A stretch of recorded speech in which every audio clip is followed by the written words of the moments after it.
বিপ্লবী ছাত্র সমাজের দুর্বার আন্দোলন, অদম্য নেতৃত্ব এবং মহান আত্মত্যাগের বিনিময়ে এক নতুন বাংলাদেশকে আমরা নতুনভাবে উপলব্ধি করছি। গণ অভ্যুত্থান পরবর্তী এই যে নতুন বাংলাদেশকে আমরা দেখছি এবং উপলব্ধি করছি, এর সমস্ত কৃতিত্ব ছাত্র সমাজের। একদিকে যেমনি রাজপথে লড়াই হয়েছে, ঠিক তেমনিভাবে ভার্চুয়াল ওয়ার্ল্ডে লড়াই হয়েছে। আমরা আজকে কথা বলবো তেমনি একজন লড়াকু যোদ্ধা, যিনি আসলে রাজপথে থাকেননি, কিন্তু রাজপথে যারা এসছে, যে উজ্জীবিত হয়েছে, সেই উদ্দীপনা, সেই ইন্সপিরেশন তুলে দেওয়ার ক্ষেত্রে যার ভূমিকা খুবই গুরুত্বপূর্ণ, সেই ছাত্র, সেই শিক্ষার্থী নাহিয়ান হাসান তাহসিন। আমরা তার কাছ থেকে শুনবো তার অনুভূতির কথা, সে আসলে কিভাবে মুভমেন্টটাকে ত্বরান্বিত করেছে। সো নাহিয়ান, অনেক ধন্যবাদ তোমাকে আসার জন্য। আসলে এখনো পরিস্থিতি সেভাবে হয়নি, তারপরও আমরা আসলে জানতে চাই তোমার কাছ থেকে। তো শুরুতে আমি তোমার কাছে যেটি প্রশ্ন করতে চাই, আমি যেটি বলছিলাম যে কেউ রাজপথে থেকে মিছিল মিটিং করে প্রতিবাদ জানিয়েছে, তোমার প্রতিবাদের ভাষাটা একেবারেই সামাজিক মাধ্যম নির্ভর। তুমি আসলে কোন কোন সামাজিক মাধ্যমে কিভাবে নিজেকে আসলে এই প্রতিবাদের ভাষাগুলো তুমি ছড়িয়ে দিলে? আমি নর্থ সাউথ ইউনিভার্সিটির একজন স্টুডেন্ট। সো আমার প্ল্যাটফর্ম, ফেসবুক পেজ, গ্রুপগুলো নর্থ সাউথ ইউনিভার্সিটি কেন্দ্রিক। সো একটা গ্রুপ আছে যেটা নর্থ সাউথ ইউনিভার্সিটি নর্মালি স্টুডেন্টদের ফ্যাকাল্টি অ্যানালাইসিস, কোর্স রিভিউ এগুলো নিয়েই ব্যবহার করা হয়, যে নর্থ সাউথ সব থেকে oldest and biggest group. So এইখানে প্রোটেস্টে যে পোস্টগুলো হচ্ছে, স্টুডেন্টরা কখন কি করতে যাচ্ছে বা ওদের যে প্রতিবাদগুলো, এগুলো প্ল্যাটফর্মগুলোতে তারা জানাচ্ছিল, তারা পোস্ট করছিল। অ্যান্ড পেজের থ্রুতে আমি আমাদের যে প্রোটেস্ট হয়েছে সেটার যে ছবি আছে, স্টুডেন্টরা কি করছে, বেসিক্যালি আমার পেজটা ছিল যে নর্থ সাউথ ইউনিভার্সিটিতে কী হচ্ছে ওইটা আমি মানুষের কাছে সোশ্যাল মিডিয়া থ্রুতে প্রমোট করে থাকি। সো তখন যেহেতু নর্থ সাউথের অ্যাক্টিভিটি বলতে বা পুরো বাংলাদেশের অ্যাক্টিভিটি বলতে শুধু স্টুডেন্টদের মুভমেন্ট, স্টুডেন্টদের প্রোটেস্ট, ওরা কি দাবি জানাচ্ছে, ওদের কি কথা মনের কথা বলছে, এইটা আমি ভার্চুয়াল মিডিয়াতে। কি ধরনের ছবিগুলো তুমি তুলেছো নাকি ছবিগুলো তোমার কাছে পাঠানো হয়েছে? আমি ছবি তুলিনি, আমার কাছে পাঠানো হয়েছে ছবিগুলো। যারা ফিল্ডে ছিল, যারা কাজ করেছে, ওদের এখানে ওরা পাঠিয়েছে। আর ইনিশিয়ালি যদি শুরু করি, নর্থ সাউথ ইউনিভার্সিটির প্রোটেস্টটা বেসিক্যালি শুরু হয়েছে 15 তারিখ কি 16 তারিখের দিক থেকে। তখন 8 নাম্বার গেটে স্টুডেন্টরা জড়ো হয়ে ওখানে মিছিল করেছে, ওরা স্লোগান দিয়েছে। সো প্রথম দিনের ওই ভিডিওটা থেকে বেসিক্যালি নর্থ সাউথ ইউনিভার্সিটির ডিরেক্টলি যে ইনভলভমেন্ট এই মুভমেন্টটাতে, তখন থেকে এটা শুরু হয়েছে। অ্যান্ড 15 তারিখের পর থেকে একে একে ধাপে ধাপে এখন পর্যন্ত আসছে এই মুভমেন্টের সাথে। তখন থেকে এখন পর্যন্ত ডিরেক্টলি স্টুডেন্টরা কানেক্টেড। তো তুমি যেটা বললে সেটি হচ্ছে ফ্যাকাল্টি এবং স্টুডেন্টদের একটি পেজ, ফেসবুক পেজ, রাইট? আচ্ছা, এটা ছাড়া আর নর্থ সাউথ ইউনিভার্সিটির কথা যদি বলি, নর্থ সাউথ ইউনিভার্সিটির আর কোনো সামাজিক প্ল্যাটফর্ম আছে যেখানে তুমি এই ধরনের তথ্য, চিত্র শেয়ার করেছো বা ছড়িয়ে দিয়েছো? আমার নিজের একটা গ্রুপ আছে, একটা পেজ আছে। এটা ছাড়া নর্থ সাউথ ইউনিভার্সিটির আরো একটা গ্রুপ আছে, আরো 2টা গ্রুপ আছে। ডেইলি অ্যানিসো একটা পেজ আছে, আর নর্থ সাউথের 2টা একাডেমিক গ্রুপ আছে। এটা সবাই জানে, নর্থ সাউথের স্টুডেন্টরা ফ্যাকাল্টিরও, অ্যানিসো faculty course and grade analysis, আর একটা হচ্ছে অ্যানিসো BBA courses and faculty analysis. And এটার বাইরে আরেকটা গ্রুপ আছে, এটা একটা এন্টারটেইনমেন্ট প্ল্যাটফর্ম, শিট পোস্টিং, অ্যানিসো শিট পোস্টিং। সো ওই গ্রুপেও অনেক প্রোটেস্ট হয়েছে। গ্রুপগুলো অ্যাডমিন মডারেটররা নিজে থেকে কিছু করে নাই, আমরা জাস্ট একটা মিডিয়াম স্টুডেন্টদেরকে কথা বলার জন্য। সো ওখানে স্টুডেন্টরা ওদের পোস্ট করেছে, আমাদের জাস্ট মিডিয়াম হিসেবে আমরা পোস্টগুলো অ্যাপ্রুভ করি। মাঝে মধ্যে অনেক পোস্ট আমরা অ্যাপ্রুভ করতে পারিনি, ওখানে অনেক লিমিটেশনস আছে। লিমিটেশন অ্যাজ ইন, আমরা তো ফেসবুকের প্ল্যাটফর্ম চালাই, সো ফেসবুকে কিছু কমিউনিটি গাইডলাইন্স আছে। ওদের যে কিওয়ার্ডস থাকে, অনেক ধরনের আপত্তিকর কিওয়ার্ডস, ভিডিওস ভায়োলেশনের কারণে আমরা এগুলো অ্যাপ্রুভ করতে পারি। তো তোমার এই ব্যক্তিগত এবং এই বিশ্ববিদ্যালয়ের কিছু প্ল্যাটফর্মের সাথে তুমি ভার্চুয়ালি কাজ করেছো, তো কোন প্ল্যাটফর্মটা তোমার কাছে মনে হচ্ছে অনেক বেশি ইফেক্টিভ এবং কমিউনিকেটিভ ছিল? এটা বলাটাও ডিফিকাল্ট, কারণ এটা একটা জনমানুষের আন্দোলন ছিল। প্রত্যেকটা মানুষ নিজের জায়গা থেকে এগিয়ে এসেছে। সো প্রত্যেকটা প্লাটফর্ম নিজের মতো করে চেষ্টা করেছে, স্টুডেন্টরা ওখানে পোস্ট করেছে, বাকি স্টুডেন্টরা ওখানে রেসপন্স করেছে। সো সবগুলো প্ল্যাটফর্মের অবদান আমি সেম দেখবো, কারণ সবাই যে যার মতো ট্রাই করেছে। কিরকম, মানে এটা রিচ কিরকম ছিল? আমি যদি আমার পার্সোনাল পেজ থেকে ইনসাইটস বলি, একটা পেজের রিচই হয়েছে লাস্ট 1 মান্থে 1 কোটি মানুষের মতো। 1 কোটি? হ্যাঁ, 1 কোটি মানুষ। সো এখানে হয়তো বা কোনো অ্যানাউন্সমেন্ট দেওয়া হয়নি, প্রোটেস্টের ডাক দেওয়া হয়নি, বাট এই যে প্রোটেস্টের যে ছবিগুলো যাচ্ছে, এই যে ইনসিডেন্টসগুলো হচ্ছে, এখানে অ্যাটাক হয়েছে বা এখানে স্টুডেন্ট নিহত হয়েছে, এই চিত্রগুলো যে মানুষের কাছে পৌঁছেছে, এটা এইসব মুভমেন্টের সময় মানুষের মোটিভেশন গ্যাদার করার জন্য এই ধরনের প্ল্যাটফর্মগুলো অনেক ইম্পর্ট্যান্ট একটা রোল প্লে করে, যেটা আমি আমার মিডিয়ার যে এক্সপিরিয়েন্স আছে সেখান থেকে বুঝি। আজকে এই নর্থ সাউথে একটা ইনসিডেন্ট হয়েছে, এটা মানুষ জানবে না, যারা জায়গা ছিল ওরা জানবে শুধু, বাট সেটাই যদি একটা পেজে পোস্ট করা হয়, পাবলিক প্ল্যাটফর্মে পোস্ট করা হয়, তাহলে কিন্তু এটা লাখ লাখ মানুষ বা নর্থ সাউথের যে স্টুডেন্টরা আছে ওরা অ্যাটলিস্ট জানতে পারছে। সো পরবর্তী যে মুভমেন্টগুলো আছে ওটার জন্য যে মোটিভেশনটা দরকার, ওই ইনসিডেন্টের নিউজটা যে স্প্রেড হয়েছে ওখান থেকে সে ওইটার মোটিভেশনটা কালেক্ট করবে, ইনফরমেশনটা কালেক্ট করবে। সো এইভাবে প্রত্যেকটা প্ল্যাটফর্মে নিজের মতো করে এগিয়ে এসেছে মুভমেন্টে। তাহলে আমরা যেটা দেখতে পাচ্ছি যে বিভিন্ন ছবি ভিডিও এখান থেকে মানে সামাজিক মাধ্যমগুলো থেকে ছড়িয়ে পড়েছে। তুমি কি মনে করো তাহলে এই যে সামাজিক মাধ্যম বা সোশ্যাল মিডিয়ার যে প্ল্যাটফর্মটা, সেইটা একটা চেতনার হাব হিসেবে কাজ করেছে? What do you think? এখন যে জেনারেশন চলছে, আমরা ডিজিটাল দুনিয়াতে আছি, সো ভার্চুয়াল হাবটাই হচ্ছে মানুষের যে একটা মুভমেন্টের ইনিশিয়াল যে স্টেজটা এখান থেকে শুরু হয়। আমরা যে মুক্তিযুদ্ধের কথা চিন্তা করি, স্বাধীন বাংলা বেতার কেন্দ্র কথা কিন্তু আমরা এখনো বলি, আমরা স্বীকার করি যে ওদের কতটা ইনফ্লুয়েন্স ছিল মানুষের মধ্যে, মানুষ রেডিও নিয়ে বসে থাকতো। সো এখন জেনারেশন চেঞ্জ হওয়ার কারণে হয়তো রেডিওর যুগ নেই, বাট এখন কিন্তু মানুষ ফেসবুক নিয়ে বসে থাকে। যেমন আমি অনেক সোশ্যাল মিডিয়া পোস্ট দেখেছি আমার ফ্রেন্ড লিস্টে মানুষজনে যারা হচ্ছে যাদের ফেসবুক কনজাম্পশন অনেক বেড়ে গিয়েছে বা ইউটিউব কনজাম্পশন বেড়ে গিয়েছে। কেন? নিউজ জানার জন্য, কি হচ্ছে কোথায় কি হচ্ছে। সবাই রাজপথে নামতে পারে নাই, বাট ওই যে একটা চেতনার জায়গা বা একটা মোটিভেশন কাজ করে কি হচ্ছে দেশে এটা জানার জন্য, এই জিনিসগুলো ভার্চুয়াল মিডিয়া থেকেই প্রথমে শুরু হয়। এই প্রজন্মে আলোচনা হচ্ছিল অনেক জায়গায়, আমিও দেখছিলাম যে বেশ কতগুলো রিমার্কেবল স্লোগান আসলে ছড়িয়ে পড়েছে মুখে মুখে, এবং অবশ্যই সামাজিক মাধ্যমে। ধরো আমি যদি একটার কথা বলি, এক দফা এক দাবি, তুমি কি মনে করো যে সামাজিক মাধ্যমগুলো এই ধরনের স্লোগানগুলোকে আসলে মানে প্রমোট করেছে? অনেকে প্রোফাইল পিকচার করেছে ওই ধরনের লেখে, এইটা আসলে কিভাবে কাজ করেছে? আচ্ছা, আমি যদি এন্টার সামাজিক যোগাযোগ মাধ্যম নিয়ে কথা বলি, এটা অনেক স্ট্রং একটা ইম্প্যাক্ট ক্রিয়েট করেছে এই মুভমেন্টটাতে। অন্য মুভমেন্টগুলো তো করে, বাট এই মুভমেন্টের ক্ষেত্রে এটা খুব স্ট্রং ছিল। আমাদের যে প্রোফাইল পিকচার লাল করার যে স্টেপ ছিল, এটা কিন্তু entirely social media based. And আমার মনে হয় যে এন্টার মুভমেন্টের মধ্যে সব থেকে বেশি মানুষ রেসপন্স করেছে এটাই, যে আমাদের এখন যে প্রধান উপদেষ্টা আছেন উনিও কিন্তু এই প্রোফাইল পিকচার রেড করার মাধ্যমেই আলোচনায় এসেছিলেন যে doctor Mohammad Yunus profile picture red করেছেন। উনি কিন্তু এটা করেছে সোশ্যাল মিডিয়াতে। সো উনি যদি দেশের বাইরে থেকে কোনো একটা কথা বলতো, ওটা যদি সোশ্যাল মিডিয়া ছাড়া স্প্রেড করার ট্রাই করতেন, বাংলাদেশের মতো একটা দেশে এটা খুব ডিফিকাল্ট এরকম একটা পিক মুভমেন্টে যে একটা মেসেজ স্প্রেড করা। বা সোশ্যাল মিডিয়াতে জাস্ট একটা ওয়ান ক্লিকের ব্যাপার যে আপনি একটা মেসেজ কোটি মানুষের কাছে পৌঁছে দিতে পারছেন। কিন্তু এবার একটু অন্য প্রসঙ্গে যাই, সেটি জানতে চাই যে যখন দেখা যাচ্ছে সোশ্যাল মিডিয়ায় অনেক কিছু ভাইরাল হওয়া শুরু করলো, বিশেষ করে যে নিপীড়ন, নির্যাতন, তারপরে হত্যা যে ছবি ভিডিও আসলো, তখন কিন্তু বন্ধ করে দেওয়া হলো ইন্টারনেট প্রায় সপ্তাহখানেক, একেবারেই ব্রডব্যান্ড থেকে শুরু করে মোবাইল, ইন্টারনেট সব কিছু বন্ধ করে। সেই ক্ষেত্রে তোমরা আসলে কিভাবে কাজ করেছো? তোমরা কি মানে অন্য কোনোভাবে বা মানে তখন কি তোমরা তোমাদের কার্যক্রম বন্ধ রেখেছিলে, নাকি তোমরা কার্যক্রম কন্টিনিউ চালিয়ে গেছো কোনো না কোনো মাধ্যমে? আমার ব্যক্তিগত প্ল্যাটফর্ম কথা বললে তখন আসলে কার্যক্রম চালানো হয় নাই, এটা করার কোনো সুযোগ ছিল না, যেহেতু এটা টোটালি ব্ল্যাক আউট ছিল।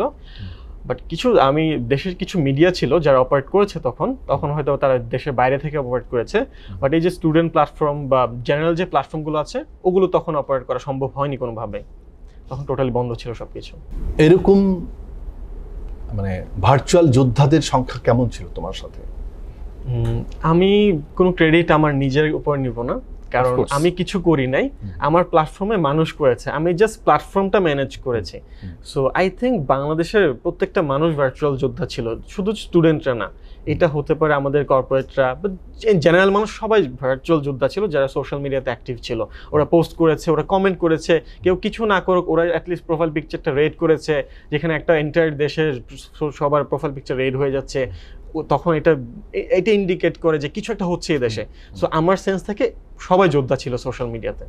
এই যে পরিবর্তনে তোমরা যে যুদ্ধ করলা, এটাও এক ধরনের যুদ্ধ আসলে, ভার্চুয়াল ওয়ার্ল্ড। এই যুদ্ধে বা কেউ হয়তো সম্মুখে যুদ্ধ করে আত্মাহুতি দিয়েছে, শহীদ হয়েছে, অনেক শিক্ষার্থী প্রাণ হারিয়েছে, অনেক মা তার সন্তানকে হারিয়েছে, ভাই হারিয়েছে, বোন হারিয়েছে। এই যে আত্মত্যাগ, তাদের যেমন রাজপথে শঙ্কা ছিল শোষণ নিপীড়নের গুলি, তোমাদের ক্ষেত্রে এই ভার্চুয়াল ওয়ার্ল্ডে তোমাদের আসলে চ্যালেঞ্জগুলো কি ধরনের ছিল, ঝুঁকিগুলো কি ধরনের ছিল? আমাদের অনেক ধরনের চ্যালেঞ্জ ছিল। সো যেটা ছিল যে যেহেতু আমরা মিডিয়াতে আছি, সো এখানে খুব স্মার্ট একটা প্লে করা যায় মিডিয়াতে। আপনি 100টা স্টুডেন্টকে থামানোর জন্য 100টা স্টুডেন্টকে ইন্ডিভিজুয়ালি থামাতে হবে, বাট একটা এন্টার প্ল্যাটফর্মকে থামানোর জন্য জাস্ট একটা অ্যাডমিন বা মডারেটরকে থামালে আপনার এন্টার প্ল্যাটফর্মটা থেমে যাচ্ছে। রাইট। সো এখানে আমরা একটু রিস্ক জোনে থাকি, যেহেতু এটা আমরা সব প্রকাশ্যে থাকি না, সো এটা অনেকে বুঝে না এটা, বা আমাদের লিমিটেশনসটা ওরা চিন্তা করে না। নর্থসাউথের প্ল্যাটফর্মগুলোর মধ্যে 2টা প্ল্যাটফর্ম হঠাৎ করে বন্ধ হয়ে গিয়েছিল, ওরা পোস্ট অ্যাপ্রুভ করা বন্ধ হয়ে গিয়েছিল। তখন স্টুডেন্টদের কথা একটাই যে আপনাদের গার্ডস নাই, আপনাদের কি ভয় লাগছে কিনা, এইটা কিনা বন্ধ হয়ে গেছিল মানে কেউ একজন ভয় পেয়ে বন্ধ করে রেখেছিল? ওদের কি হয়েছিল এক্সাক্ট ব্যাপারটা জানি না, বাট দেশের অবস্থা চিন্তা করলে বোঝা যায় তাদের উপর থেকে উপর প্রেশার এসেছিল ডিরেক্টলি, যার কারণে তারা বাধ্য হয়ে বন্ধ করতে হয়েছিল, কারণ ওরা কিন্তু এতদিন পর্যন্ত অ্যাক্টিভ ছিল। সো এইখানে যে সমস্যাটা হয়, আমরা যখন প্রেশারাইজড হয়ে কিছু একটা করতে হয়, আমরা কিন্তু প্রকাশ্যে বলতে পারি না। বাট যেহেতু আমাদের প্ল্যাটফর্ম আছে, স্টুডেন্ট বলেন বা আমাদের যে গ্রুপের মেম্বাররা আছে, ওরা ভাবে যে আমরা হয়তো বা কারোর প্রতি বায়াস হয়ে গিয়েছি, বা আমরা হয়তো বা অন্য কোনো মোটিভের কারণে আমরা এগুলো বন্ধ রেখেছি। আমাদের যে প্রেশারটা আছে, ওরা এটা তখন আর মানতে চায় না যে আমাদের প্ল্যাটফর্মগুলো ওদের জন্যই। সো আমরা যে প্রেশার পাচ্ছি না কি পাচ্ছি, ওটা তখন ওরা মানতে চায় না। অ্যান্ড আমরা যুগে মানে নর্থসাউথে একটা গ্রুপের বয়স 10 বছর 12 বছর, সো আমরা এত বছর ধরে একটা গ্রুপ সামলাচ্ছি। আমরা যদি স্টুডেন্টদের না হয়ে অন্য কারো এজেন্ট হয়ে কাজ করতাম, তাহলে কিন্তু আমাদের এই প্ল্যাটফর্মগুলো এতদিন পর রান করার মতো সুযোগ ছিল না। আপনি জিজ্ঞেস করেছেন যে আমি কোনো সমস্যার সম্মুখীন হয়েছি কিনা, আমি হয়েছি। আমাকে হচ্ছে আমি না, আমার সাথে, আমি যেহেতু নর্থ সাউথের প্ল্যাটফর্ম চালাই করা হয়েছে। জি স্যার, আমাকে হচ্ছে নর্থ সাউথ ইউনিভার্সিটি যত প্ল্যাটফর্ম আছে, 4টা বড় প্ল্যাটফর্ম আছে, আমাদের 4টা প্ল্যাটফর্মের যে অ্যাডমিন মডারেটর আছে, আমরা শুনেছি যে আমাদের নাম পুলিশের কাছে দেওয়া হচ্ছে, লিস্ট করা হচ্ছে যে আমরা নাকি উস্কানিদাতা। অ্যান্ড আমাদের ডিএমপির ফেসবুক পেজে কমেন্টে গেলে দেখা যেত যে আমাদের নামের ব্যানার করে করে ওইগুলো কমেন্ট করছে যে আমরা নাকি উস্কাই দিচ্ছি বেসরকারি বিশ্ববিদ্যালয়ের ছাত্রদেরকে এটাকে। সো এই ধরনের অনেক প্রেশার আসছিল। অ্যান্ড আমাদের বেশ কিছু কলিগ যে অন্য গ্রুপের অ্যাডমিন মডারেটর আছে, ওরা যেহেতু অ্যাক্টিভিটি বন্ধ রেখেছিল, তো আমি এজিউম করে নিচ্ছি যে ওদেরকে কোনোভাবে ডিরেক্টলি প্রেশার দেওয়া হয়েছে। এন্ড সবসময় যেই সময়টা ছিল, একটা ভয় ছিল যে কখন আমাকে নিয়ে যাবে, কোন কোয়েশ্চেন করবে, তো আমি কিভাবে কি করছি।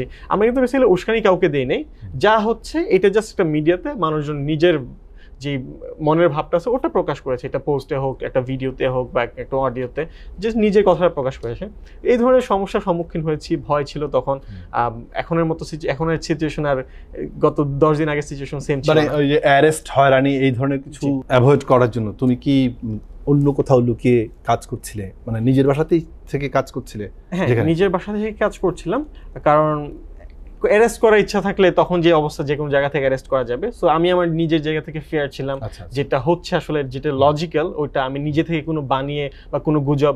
এখানে আরেকটা ব্যাপার আছে যে কিছু মেন্টাল ট্রমার মধ্যে দিয়ে গিয়েছি। আমি যদি নিজের ব্যক্তিগত কথাটা বলি, যখন সোশ্যাল মিডিয়াতে হাজার হাজার পোস্ট হচ্ছে, কিছু মানুষ আছে সুযোগ সুবিধা নেওয়া ট্রাই করে গুজব ছড়ানোর জন্য। এটা যে আমার প্ল্যাটফর্মে হয় না এরকম না, অনেক দেখেছি আমি এটা করার জন্য। সো একটা নিউজ হচ্ছে, খুব সেন্সিটিভ ব্যাপারগুলো তখন হচ্ছিল, ও মারা গেছে, এখানে অ্যাটাক হচ্ছে, এগুলো আমাদের ভেরিফাই করতে হতো। আমি ব্যক্তিগতভাবে সবচেয়ে ভেরিফাই করে নিতাম। এটা করার জন্য আমার গিয়ে গুগল সার্চ করে ফ্যাক্ট চেকিং এর মতো, এটা করতে একটু সময় সাপেক্ষ ব্যাপার, তখন ইন্টারনেট স্পিডে একটু ঝামেলা ছিল। তারপর আমার চোখের নিচে কালি পড়ে গিয়েছিল, আমি প্রায় 2 সপ্তাহ ঘুমাতে পারি না ঠিক করে। রাত 2টা 3টা 4টা পর্যন্ত একটা ইস্যু হচ্ছে, স্টুডেন্টের রক্ত লাগবে, ও হসপিটাল আছে। সো এই পোস্টগুলো তো আমার মিডিয়াতে হচ্ছে, আমার প্ল্যাটফর্মে হচ্ছে। সো আমি যদি ঘুমিয়ে যাই, আমার প্ল্যাটফর্ম তো 6-7 ঘন্টার জন্য বন্ধ হয়ে যাবে। এর মাঝখানে অনেক কিছু হতে পারতো, কারণ গোটা বাংলাদেশ মনে হয় গত 1 মাসে ঘুমায় নাই, এখনো তো ঘুমাচ্ছে না, ডাকাত পাহারা দিচ্ছে, এটা করছে। এই যে একটা মেন্টাল ট্রমা। তারপর আবার বাসার নিচে পুলিশের গাড়ির সাইরেন শুনলে আশেপাশে পুলিশ যাওয়া আসা করতো, তখন একটা ভয় কাজ করতে। এই মনে হয় আমার তোমার ফ্যামিলিতে বাবা মা বা তোমাকে কোনো রকম বিধিনিষেধ বা শঙ্কার জায়গাতে এরকম কিছু ছিল? কিছু ছিল না, আমি ব্যাচেলর থাকি। তো আমাকে বাসা থেকে প্রত্যেকদিন ফোন করা হতো, খোঁজ খবর নেওয়া হতো, কিছু হলে জানানোর জন্য বলেছিল। তো এটা সবার বাবা মা করেছে। তো আমাদের জায়গা থেকে আমরা বেস্টটা ট্রাই করেছি, নিজেকে সেফ রেখে, কারণ আমি চলে গেলে আমার প্ল্যাটফর্ম বন্ধ হবে। তো আমার প্ল্যাটফর্ম বন্ধ হলে অনেক বড় ক্ষতি না হোক, বাট একটা পার্টে কিছু একটা ক্ষতি হবে। তোমার কাছে শেষ যেটি জানতে চাই, আসলে গণ অভ্যুত্থান পরবর্তী কিন্তু এখন কিন্তু অনেক ধরনের ফেক নিউজ ছড়িয়ে পড়ছে, আসলে অনেক কিছু ভাইরাল হচ্ছে। তো যাই হোক, তোমার যেই 4টি প্ল্যাটফর্ম, তোমার কি এরকম কোনো অভিজ্ঞতা আছে যে ফেক কোনো কিছু অলরেডি পাবলিশ হয়ে গিয়েছে, তুমি পরে বুঝতে পেরেছো, পরে সেটাকে তুলে ফেলেছো, সরিয়ে ফেলেছো, আছে কিছু?